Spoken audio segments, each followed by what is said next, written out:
Hello everyone, welcome back to Dynamic Duniya YouTube channel. So last video में हमने active record के बारे में पढ़ा था। एक्टिव रिकॉर्ड क्या होता है, कैसे वर्क करता है। उसके बाद कर्ड ऑपरेशन हमने परफॉर्म करके देखा था।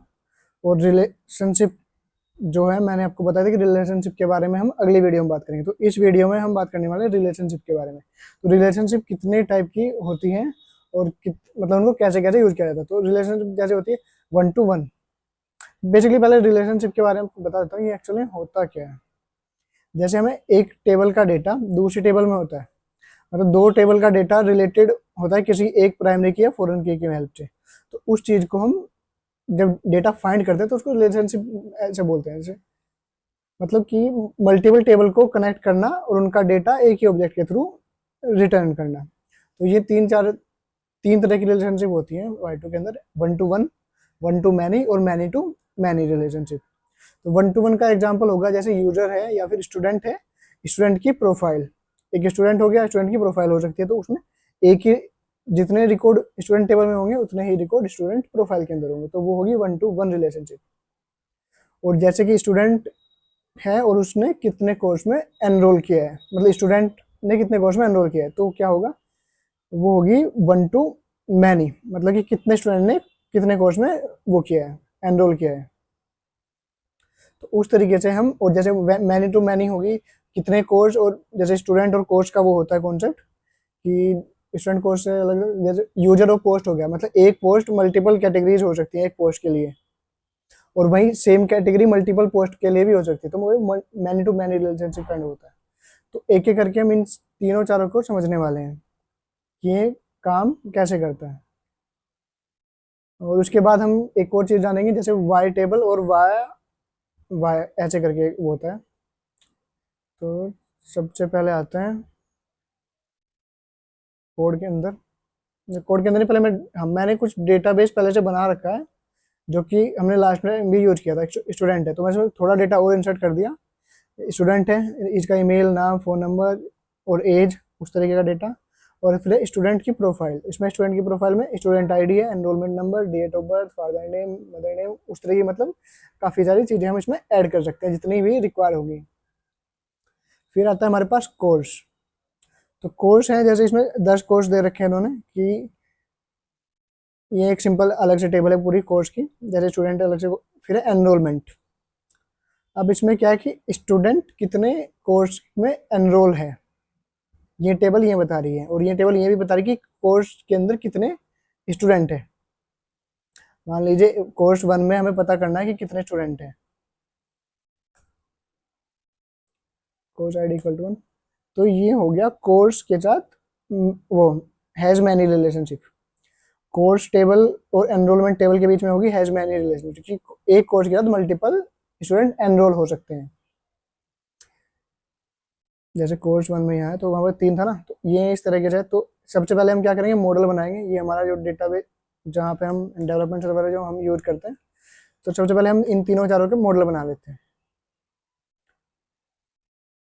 तो देखो, अगर आप यहाँ जाके फॉरेन की और प्राइमरी की डिफाइन कर देते हैं यहाँ रिलेशनशिप में, मतलब कि एनरोलमेंट के अंदर आप दो रिलेशनशिप वो लगा सकते हैं कि आपके कौन सी टेबल का क्या नाम है। जैसे कॉलम ये कोर्स आईडी है, कोर्स आईडी किस टेबल का, इसका ही है। तो आप अगर इस तरह से बनाओगे तो आपका डायरेक्टली वो उसके अंदर जो भी एक्टिव रिकॉर्ड बनेगा उसके अंदर वो मॉडल की रिलेशनशिप बना के देगा। पर हम उसको मैनुअली बनाएंगे ताकि हम इस चीज़ों को समझ सकें। सबसे पहले आते हैं स्टूडेंट वाली टेबल को, उसको ओवरराइट कर लेते हैं एक बार। मैंने कुछ चीज़ें नहीं ऐड की है ना उसमें। स्टूडेंट को ओवरराइट कर लिया। अब इसके बाद आती है प्रोफाइल। ये होगा स्टूडेंट की प्रोफाइल। ये नई टेबल, नई फाइल है तो नई क्रिएट हो जाएगी। प्रोफाइल के बाद है हमारे पास एनरोलमेंट। एनरोलमेंट को भी हम बना लेते हैं। फिर एक और बचा है कोर्स। तो इन 4 टेबल की हेल्प से हम पूरा जो भी रिलेशनशिप का कॉन्सेप्ट है वाई2 के अंदर वो हम आसानी से समझ लेंगे। अब चलते हैं मॉडल पे। मॉडल हमने कितने मॉडल बना लिए हैं यहाँ देखो। फिर मॉडल्स के अंदर हमारे पास ये 4 तरह के मॉडल हमें मिल गए हैं। स्टूडेंट, प्रोफाइल जो कि प्रोफाइल टेबल है, फिर एनरोलमेंट जो कि एनरोलमेंट टेबल है, और फिर हो गया हमारा कोर्स, तो कोर्स टेबल है। तो सबसे पहले देखते हैं हैज वन रिलेशनशिप। तो हैज वन में यहाँ हम बनाते हैं पब्लिक फंक्शन। हैज वन के लिए हमारे पास सबसे बेहतर क्या एग्जांपल है, स्टूडेंट की एक ही प्रोफाइल हो सकती है, तो यहाँ लिखेंगे हैज वन की। तो एक्टिव रिकॉर्ड का फंक्शन होता है हैज वन, उसको यूज करेंगे। फिर बताएंगे कि कौन से टेबल के साथ हमारी हैज वन का रिलेशनशिप हमें बनाना है, तो यहाँ पे लिखेंगे क्लास। अब यहाँ पे करेंगे, देखो ऊपर आपको दिख रहा होगा लिंक करने का, तो इसमें लिंक करने में क्या करना पड़ेगा, अगर जो जैसे प्रोफाइल आपने यहाँ पे लिखा, इस टेबल के अंदर आपकी क्या आईडी है, इस टेबल के अंदर आईडी है हमारी स्टूडेंट आईडी, और इस तरफ हम देंगे जो भी ये करंट हमारा है एक्टिव रिकॉर्ड या करंट टेबल है, उसका क्या कॉलम का नाम है, तो उसके कॉलम का नाम है आईडी। तो इस तरीके से हमारी प्रोफाइल के साथ हैज वन रिलेशनशिप स्टेब्लिश हो सकती है। अब यही सेम हम कर सकते हैं प्रोफाइल के अंदर भी। हम अगर प्रोफाइल से डेटा फाइंड करें तो हम यहाँ पे लिख सकते हैं पब्लिक फंक्शन गेट स्टूडेंट, और ये होगा, सो अच्छा लगता है हमने यहाँ रिटर्न नहीं किया, तो मैं रिटर्न भी करना पड़ेगा वरना रिटर्न होगा नहीं। यहाँ पे सेम कैसे बनाएंगे, हैज वन। अब यहाँ पे हमारे पास होगा स्टूडेंट क्लास, और इसको कैसे लिंक करेंगे, अब इस टेबल में आईडी है, और इस टेबल में जो करंट टेबल है इसमें क्या आईडी है, स्टूडेंट आईडी। तो इसमें कई बार लोग कंफ्यूज हो जाते हैं कि हम ये जो लिंक यहाँ पे कर रहे हैं वो कैसे करें। अब जब हम इस टेबल के अंदर थे, स्टूडेंट के अंदर, तो ये वाली जो कॉलम का नाम है ये हमारा इस टेबल का नाम है, और ये जो आईडी है ये हमारी है करंट टेबल, करंट मॉडल की आईडी। अब जब हम प्रोफाइल के अंदर गए तो हमें रिलेशनशिप से बना, अब स्टूडेंट की जो क्या आईडी थी आईडी, और इस टेबल की क्या थी स्टूडेंट आईडी, जिससे वो मैप था। तो ये हो गया हमारा हैज वन रिलेशनशिप। अब इसको फाइंड कैसे करते हैं वो एक बार देख लेते हैं। अब जैसे हम स्टूडेंट के अंदर थे, हमने यहाँ पे ये बना रखा था ऑल स्टूडेंट निकालने का, ये लास्ट टाइम आपको याद होगा। अब क्या करते हैं, इसके प्रोफाइल में जाते हैं, प्रोफाइल में बोला पेज पे जाते हैं जहाँ हमने लिखा था। अब यहाँ हमने लिखा था ये डेटा सब। अब यहाँ अगर मैं सिंपली इसको प्रिंट करके देखूँ आपको, क्योंकि हमने रिलेशनशिप तो बना ली है वहाँ पे उसकी। अब इसका जो डेटा आ रहा है वो क्या आ रहा होगा, प्रोफाइल। तो जैसे हमने, अब हम इस टेबल से डेटा निकाल रहे हैं, तो जब हम इस वाले फंक्शन को कॉल करेंगे तो हम गेट को इग्नोर कर सकते हैं और सिंपली लिख सकते हैं प्रोफाइल, क्योंकि वो गेटर चैटर का पार्ट होता है। अब हमने यहाँ पे लिखा प्रोफाइल। अब ये प्रोफाइल वाला जो क्या काम करेगा, हमें ये हमें जो भी डेटा इस प्रोफाइल के अंदर इस वाले मॉडल के अंदर होगा वो हमें रिटर्न करके देगा। इसको एक बार मैं प्रिंट कर देता हूँ कि क्या रिटर्न होके आ रहा है। अब चलते हैं यहाँ पे, स्टूडेंट था, और देखो अजीब सा देखने में आ रहा है क्योंकि इसने वैसे प्रिंट कर दिया। तो हम एक एक चीज़ें प्रिंट करके देखेंगे इसकी। अब मतलब इससे ये कंफर्म हो गया कि हमारी जो रिलेशनशिप जो हमने बनाई हैज वन वो हमारा चल रहा है। अब प्रोफाइल के अंदर हम कोई डेटा निकालना चाहते हैं, जैसे हम एनरोलमेंट आईडी, एनरोलमेंट नंबर जो है वो उसका प्रिंट करना चाहते हैं, तो इसको कैसे प्रिंट करेंगे। अब जैसे यहाँ पे ये आईडी था, तो यहाँ पे लिखते हैं एनरोलमेंट नंबर,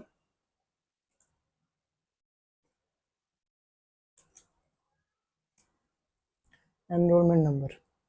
अब इसको यहाँ यूज करेंगे टीडी स्टूडेंट डेटा, इसके बाद फिर है प्रोफाइल। अब प्रोफाइल के अंदर से हमें निकालना है एनरोलमेंट नंबर। इस तरीके से हमारा जो एनरोलमेंट नंबर का वो है वो यहाँ पे गेट हो जाएगा। अब इसको देखो एक बार प्रिंट करके देखते हैं, तो इस टेबल का जो एनरोलमेंट नंबर है वो हमारा यहाँ पे प्रिंट होके आ रहा है। अब ठीक है, ये अभी प्रिंट हो गया। वो आपको लेजी लोडिंग और भी मैं अगली वीडियो में, मतलब इसी वीडियो में लास्ट में बताऊंगा लेजी लोडिंग और। अभी चलते हैं दूसरे रिलेशनशिप के साथ। अभी हम बनाएंगे हैज मैनी। हैज मैनी के लिए हमारे पास ऑप्शन है कि हमने कोर्स का जो बनाया था, कोर्स देख लेते हैं। अब ये कोर्स है। अब कोर्स के साथ में क्या है, मल्टीपल स्टूडेंट एनरोल हो सकते हैं कोर्स के उसमें, और सेम उसी तरीके से हमारे स्टूडेंट के अंदर भी हो सकते हैं कि स्टूडेंट कितने कोर्स में एनरोल हैं, वो हमें पता करना है। इसके लिए एक कॉन्सेप्ट हमारे पास है वाया टेबल करके है। जैसे हमें पता करना है डायरेक्टली स्टूडेंट को, हम कोर्स के अंदर है, हमें पता करना है इस कोर्स के अंदर कितने स्टूडेंट हमारे एनरोल हैं। तो हम क्या लिखेंगे यहाँ पे, पब्लिक फंक्शन गेट स्टूडेंट। अब ये फंक्शन हमारा क्या रिटर्न करेगा, ये हमें रिटर्न करेगा हैज मैनी रिकॉर्ड, क्योंकि हमें स्टूडेंट का जितना भी डेटा है वो यहाँ से फैच करना है। तो इसके साथ में हम अपना जो भी वो लिखेंगे कोड, उसमें क्या होगा, हमारा स्टूडेंट का नाम। ये वाली प्रोफाइल हमें यूज करनी है, मतलब ये वाले रो, यहाँ लिखेंगे क्लास। अब हमें करना है यहाँ पे लिंक इसको। तो ये कैसे लिंक होगा,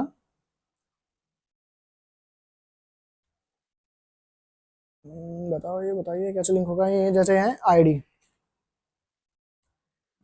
आईडी जो होगी हमारी स्टूडेंट टेबल की आईडी है, क्योंकि वही हमारा ही मैप है एनरोलमेंट टेबल के साथ।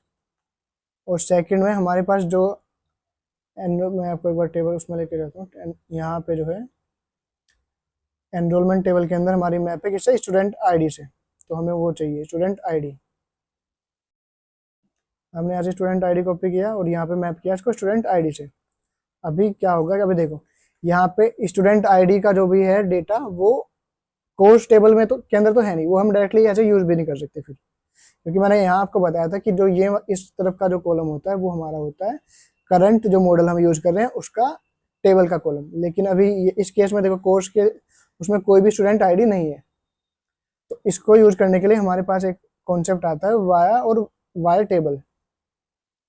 वाई टेबल का क्या मतलब है, देखो जैसे हमने यहाँ पे लिखा तो हमारे पास एक ऑप्शन है वाई टेबल।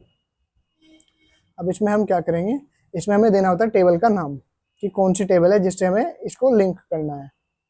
तो हमारी टेबल का नाम है एनरोलमेंट, हम यहाँ लिखेंगे एनरोलमेंट। अब इसके बाद ये कैसे लिंक होगा इससे, अब इससे लिंक करने के लिए हमें क्या करना है कि जो एनरोलमेंट वाली टेबल है उसके अंदर हमारी इस मॉडल की कौन सी आईडी है, कोर्स आईडी, कोर्स आईडी। और करंट मॉडल का क्या है, आईडी है। कोर्स आईडी जो मैप है वो कोर्स आईडी से मैप है, मतलब कोर्स आईडी है, ये इस टेबल की आईडी है। इस तरीके से हमारा जो वाई टेबल है वो यूज में आता है। अब एक और इसमें ऑप्शन है हमारे पास, वाई टेबल तो है ही,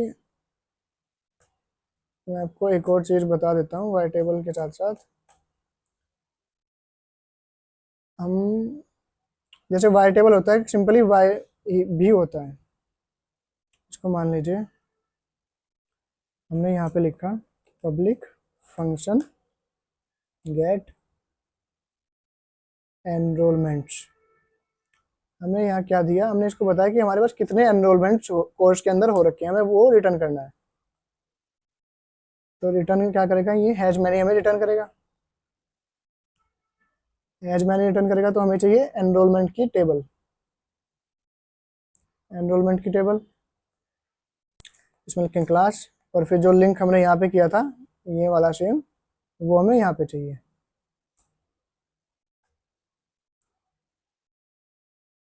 देखो हमारे पास दो ऑप्शन है, या तो हम वाई टेबल यूज करें या फिर हम सिंपली यूज करें वाई।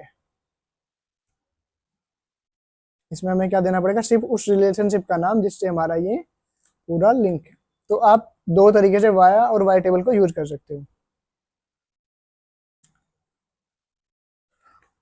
ठीक है, तो ये हमने रिलेशनशिप जो अपनी टेबल के अंदर है वो हमने ऐड कर ली है। अब क्या करते हैं, एनरोलमेंट वाली जो टेबल है उसके अंदर भी हम दोनों रिलेशनशिप ऐड कर लेते हैं। एनरोलमेंट के अंदर अगर इससे क्या होगा कि अगर हम मतलब क्रॉस फंक्शनैलिटी हो जाता है ऐसे, अगर आप एनरोलमेंट टेबल से डायरेक्ट निकालना चाहो कितने बच्चे हैं, कितने मतलब स्टूडेंट का क्या नाम है, उसका कोर्स किस कोर्स में एनरोल्ड है, तो उसके लिए हमें चाहिए होगा ये वाला चीज।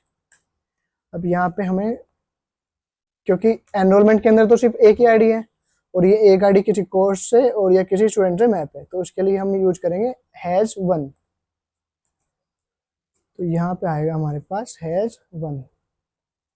हैज वन के लिए हमें स्टूडेंट का हैज वन चाहिए, अब इसमें क्या है, स्टूडेंट के अंदर क्या है, आईडी, और करंट टेबल के अंदर क्या नाम है उसका, हैज स्टूडेंट आईडी। अब जैसे हमने स्टूडेंट आईडी किया वैसे ही हमें अब चाहिए कोर्स का, पब्लिक फंक्शन कोर्स। अब जैसे हमने ये यूज किया है तो इसकी जगह हम लिख सकते हैं कोर्स, और क्योंकि वो भी उसकी आईडी होगी और ये होगी यहाँ पे कोर्स आईडी।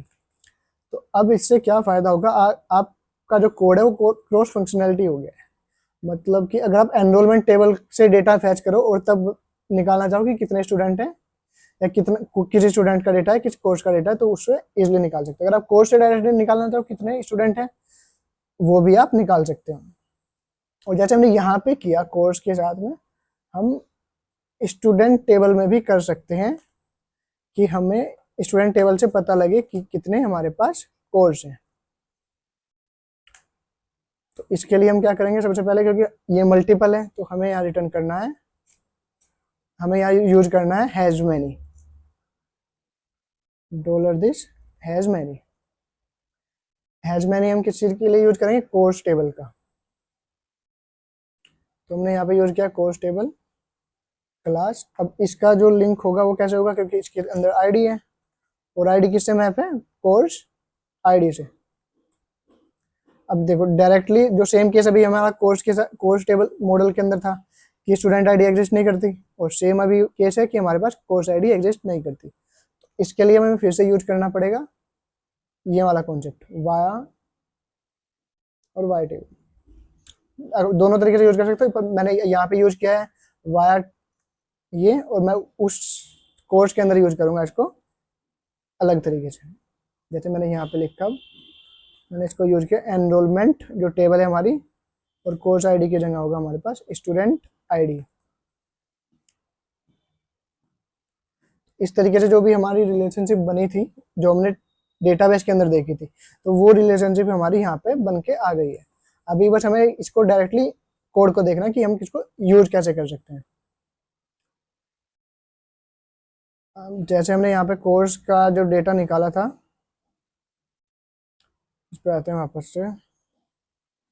आइयो आपको ये क्लियर होगा कि रिलेशनशिप बनाते कैसे हैं। अगर आप नहीं हुआ होगा तो एक बार दोबारा से वीडियो को फिर से देखिएगा कि हमने रिलेशनशिप कैसे बनाई है और कौन सी टेबल किससे मैप हुई है, क्योंकि डेटा भी आपने देख लिया कि वो कैसे कैसे वर्क कर रहा है। तो अभी देखना है हमारे पास ये है स्टूडेंट इतने, इसमें एनरोलमेंट दे रखा। अभी हमें पता करना है कि ये स्टूडेंट कितने कोर्स में एनरोल है।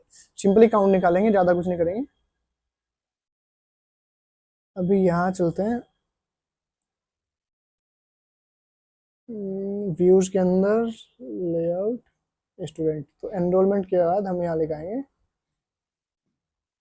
Course count, simple total course लिख दे रहा हूँ। अब ये कैसे काम करेगा, अभी जो रिलेशनशिप हमने बनाई है वो है हमारी कोर्स की। कोर्स हमें चाहिए सिंपल काउंट, तो क्या कर सकते हैं हम, $this प्रोफाइल,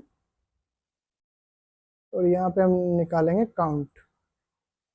अब क्योंकि हम इसको एज ए फंक्शन यूज कर रहे हैं, और सिंपली उसके बाद हम एडिशनल एसक्यूएल, एडिशनल हमारे जो वो होते हैं ऑप्शन उसके एक्टिव रिकॉर्ड के साथ काउंट या फिर वेयर एंड वेयर या कंडीशन, वो हम सब लगा सकते हैं। तो अभी हमने ये काउंट निकाल के देखा, अब देखते हैं काउंट में आता क्या है। अभी ये आ रहा है कि ये जो है आरव शर्मा 2 कोर्स के रहा एनरोल। तो एक बार इसको क्रॉस चेक कर लेते हैं, वैसे 1 है। अब एनरोलमेंट टेबल के अंदर वेयर स्टूडेंट आईडी 1, तो कितने कोर्स हैं, 2 कोर्स हैं। तो ये इसी तरीके से हमारे 2 कोर्स के साथ एनरोल हो रखा है। तो मतलब हर किसी का कुछ ना कुछ आ रहा है डेटा। अभी हम क्या देखते हैं, अभी हम वापस से क्रॉस फंक्शनैलिटी और जो हमने बनाई ली है, अभी हम देखते हैं कि हम स्टूडेंट एक पेज बनाते हैं कहीं पे कोर्स का, उसमें देखते हैं कि कितने कोर्स में कितने बच्चे हैं, क्योंकि सेम चीजें हमें बनानी है। स्टूडेंट के अंदर अब साइट के अंदर हम बना लेते हैं कोई नया फंक्शन,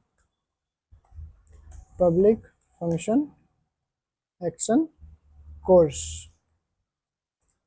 इसमें क्या रिटर्न करेंगे, हमें सिंपली चाहिए पूरा डेटा ये वाला। मैं सिंपली इसको कॉपी मार लेता हूँ ताकि मैं इसको जल्दी कर लूँ।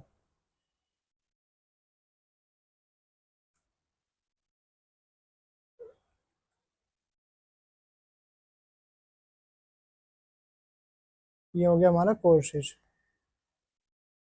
कोर्स हो गया। इसको मैंने इंपोर्ट कर लिया, ये यहाँ आपका ऐसे करके आया होगा तो इंपोर्ट हो गया होगा, ये इंपोर्ट हो गया।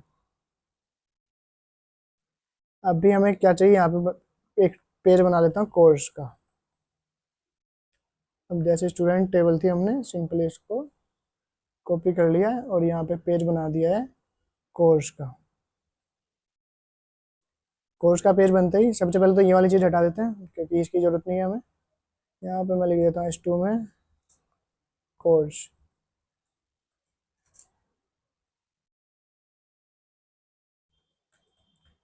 अभी यहाँ कोर्स का नाम आएगा और टोटल यहाँ पे आएगा स्टूडेंट।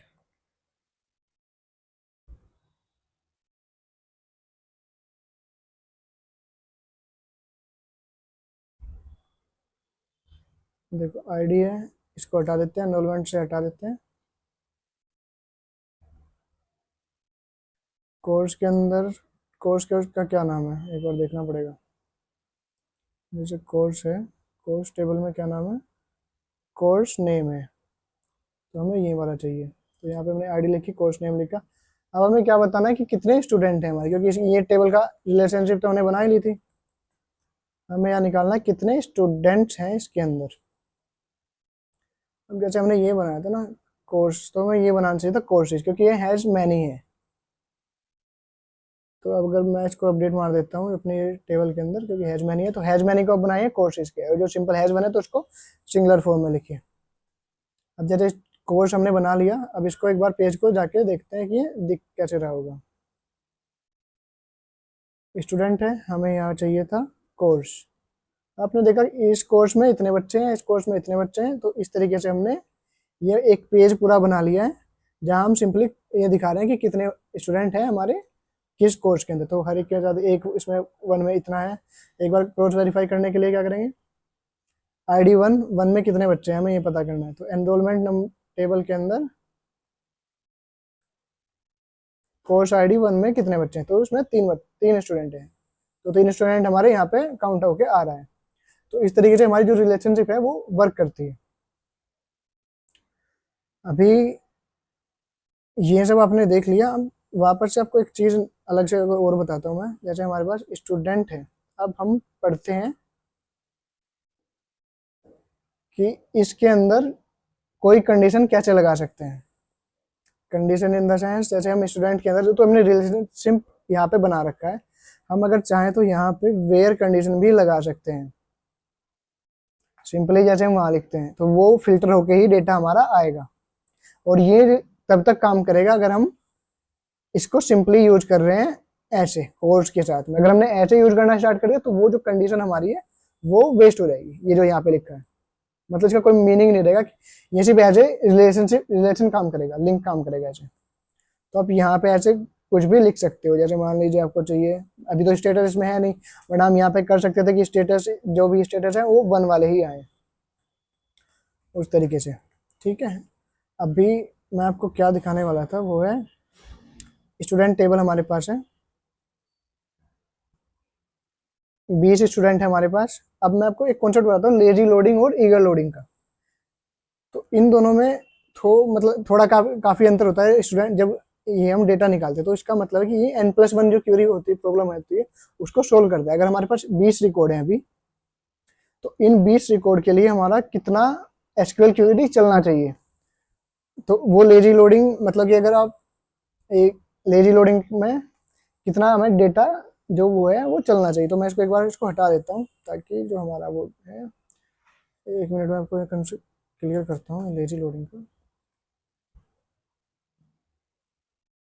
अब मान लीजिए हमारे पास है 20 रिकॉर्ड, तो 20 रिकॉर्ड के साथ में हमारा आइडियली अगर हम लेजी लोडिंग नहीं यूज करते, मतलब बाय डिफॉल्ट तो लेजी लोडिंग यूज होता है ताकि हम एक रिकॉर्ड में एक रिकॉर्ड लेके आए, और जब हमें प्रोफाइल का डेटा चाहिए या फिर स्टूडेंट का डेटा चाहिए तो हम अलग से एक नई एसक्यूएल लिखेंगे, मतलब कि एक नई एसक्यूएल हिट होगी। तो लेजी लोडिंग और ईगर लोडिंग के ऊपर मैं अलग से और डिटेल में वीडियो बनाऊंगा, लेकिन अभी आपको ये प्रॉब्लम मैं अलग तरीके से समझाता हूँ। जैसे हमारे पास अगर हम यहाँ पे जाएंगे, ये जो इधर कौन सा साइड में आता है ये होता है टूल बार।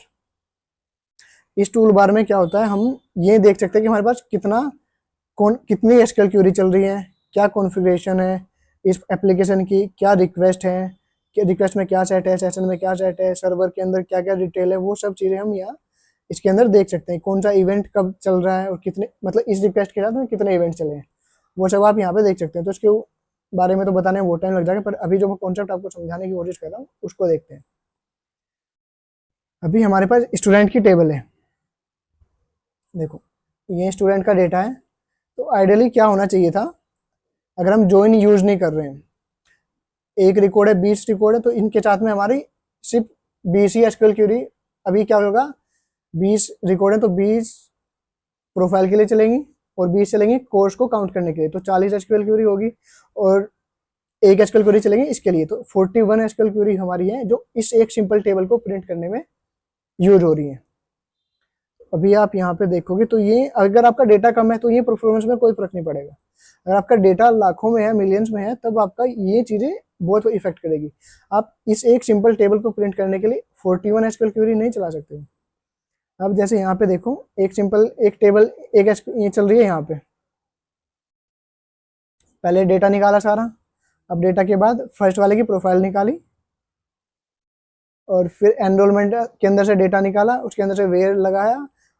और मतलब ये तो ज़्यादा ही चल रही है, क्योंकि हमने वायर टेबल भी यूज किया, तो एनरोलमेंट वाली टेबल का भी यूज हो रहा होगा यहाँ पे। अब देखो कितनी ज़्यादा एसक्यूएल चल रही है हमारी। तो ये हमारा लेजी लोडिंग का पार्ट है। अगर हम चाहते हैं कि सिर्फ 3 ही एसक्यूएल चले हमारी, या 4 ही एसक्यूएल चले, तो मैं अभी बताऊंगा वो 3 या 4 कैसे चलेंगे। अभी कोड में चलते हैं वापस से। हमारे पास कॉन्सेप्ट होता है इसमें जॉइन्स का, जो आपकी एसक्यूएल टेबल को ज्वाइन करके डेटा निकालते हैं। जैसे हमने यहाँ से डेटा निकाला है, हम यहाँ पे लिख सकते हैं ज्वाइन विद। यहाँ पे हम नाम देंगे किस टेबल से, प्रोफाइल से। हम इस टेबल का जो हमारी स्टूडेंट टेबल है उसको ज्वाइन कर रहे हैं प्रोफाइल टेबल से। मतलब जब भी हम डेटा निकालेंगे तो हमारी जो डेटा है वो एक साथ आए, ना कि हर एक बार अलग अलग तरीके से वर्क आए। जैसे हम यहाँ पे समझाता हूँ आपको। जैसे हमने ये स्टूडेंट रिकॉर्ड लूप थ्रू कराया, अगर हम यहाँ पे ज्वाइन नहीं लिख रहे हैं तब क्या होता है, एक एसक्यूएल क्वेरी के लिए तो हमारा ये पूरा ये चला। अब इसके बाद हमारा जब हमने ये लूप थ्रू करा तो एक एसक्यूएल क्वेरी तो चल चुकी है हमारी। अब सेकंड चली तो हमारी वो हो गया ये वाला, मतलब 2 एसक्यूएल क्वेरी होगी।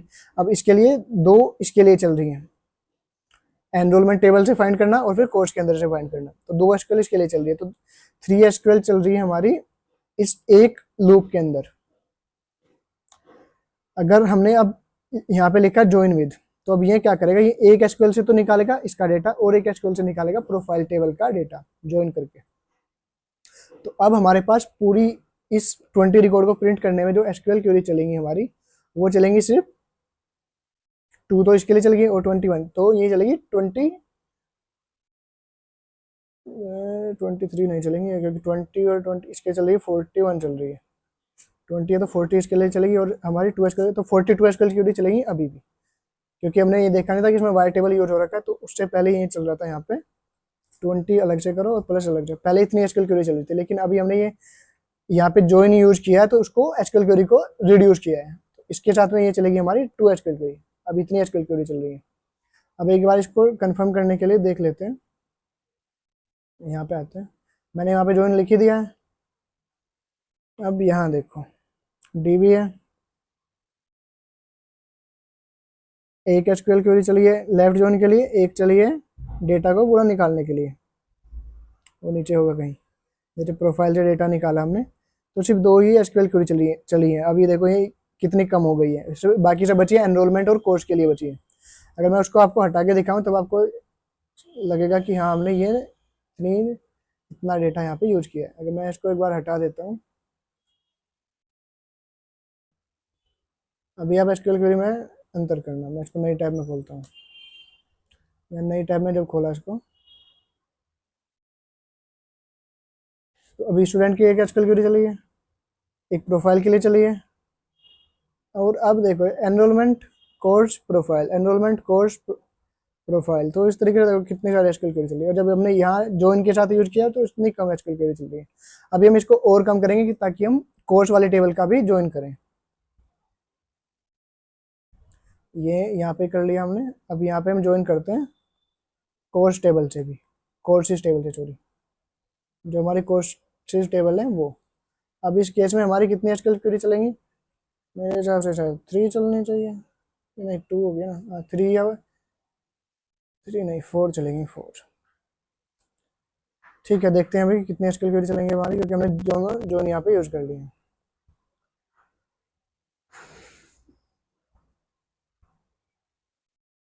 अब देखो, ये पूरा जोइन इसने लगा के एक ही बार में पूरा डेटा हमारा फाइंड कर लिया।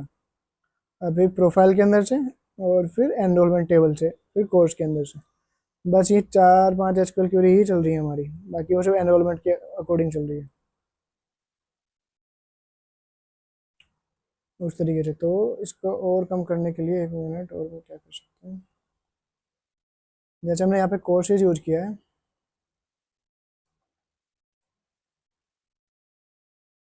तो हमारे पास क्या ऑप्शन होता है, क्यूरी यूज करो। क्यूरी में हम क्या कर सकते हैं, ज्वाइन विद कर सकते हैं, क्योंकि हमारे पास कोर्स टेबल के अंदर एक और रिलेशनशिप है, उसका नाम है एनरोलमेंट। इससे क्या होगा कि हमारा डेटा और भी जल्दी निकलेगा। एनरोलमेंट, तो देखो ये एसक्यूएल क्वेरी और भी कम हो जानी है। SQL query syntax note unique table alias enrolment.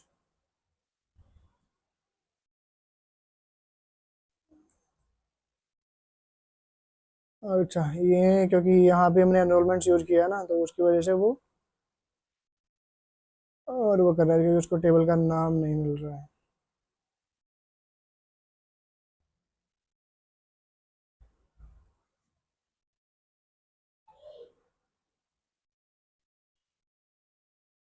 अभी देखो मैंने इसमें क्या चेंज किया, मैंने इसको एज ए इस टेबल का नाम रीनेम कर दिया, ऐसे एनरोल कर दिया इसको, क्योंकि अभी क्या होता है दोनों का टेबल का नाम अलग सेम हो जा रहा था, क्योंकि हमने यहाँ से भी रिलेशनशिप लगाई है और हमने यहाँ से भी इसको एक्सेस करने की कोशिश की। तो अब मैंने क्या किया, इसको एक नाम दे दिया कि इसका नाम होगा ये, मतलब एलियास टाइप का हो गया है। अब एसक्यूएल क्वेरी अगर हम देखेंगे तो कितनी चली होंगी, शायद इतनी चली होंगी। अब ये देखो,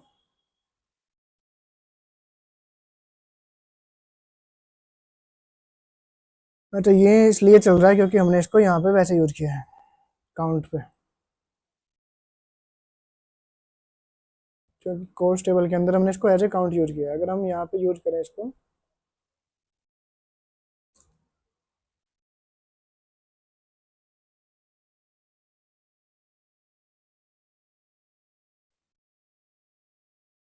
तो हम स्टूडेंट पे काम कर रहे हैं ना, तो स्टूडेंट पे काम कर रहे हैं सॉरी।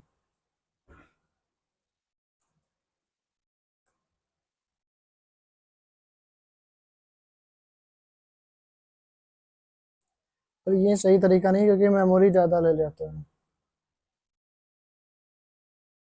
अब आपकी एसक्यूएल क्वेरी तो कम हो गई है क्योंकि हमने वहाँ पे काउंट डायरेक्टली यूज किया, लेकिन इस उसमें क्या होता है, मेमोरी बढ़ जाती है हमारी। देखो एसक्यूएल क्वेरी जो भी वो सब थी, वो सब हमारी यहाँ से हट चुकी है, क्योंकि हमने रिलेशनशिप यूज कर लिया है। लेकिन इससे क्या होगा, अगर आपका डेटा ज़्यादा है तो आपकी मेमोरी का जो साइज है वो आपका बढ़ जाएगा।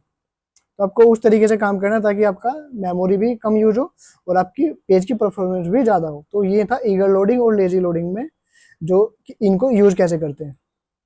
और यहाँ हमने इसमें ये भी देख लिया कि मल्टीपल इसके अंदर वो कैसे यूज कर सकते हैं। एक हमने जॉइन यहाँ पे लिखा, अब जॉइन के अंदर एक और जॉइन लिख सकते हैं। अब अगर हम यहाँ चाहें तो हम अपने वेयर कंडीशन भी लिख सकते हैं अगर हमें रिक्वायर्ड होती है। तो आज की वीडियो में मैं, एक मिनट में देख लूँ और कोई कॉन्सेप्ट तो नहीं बचा।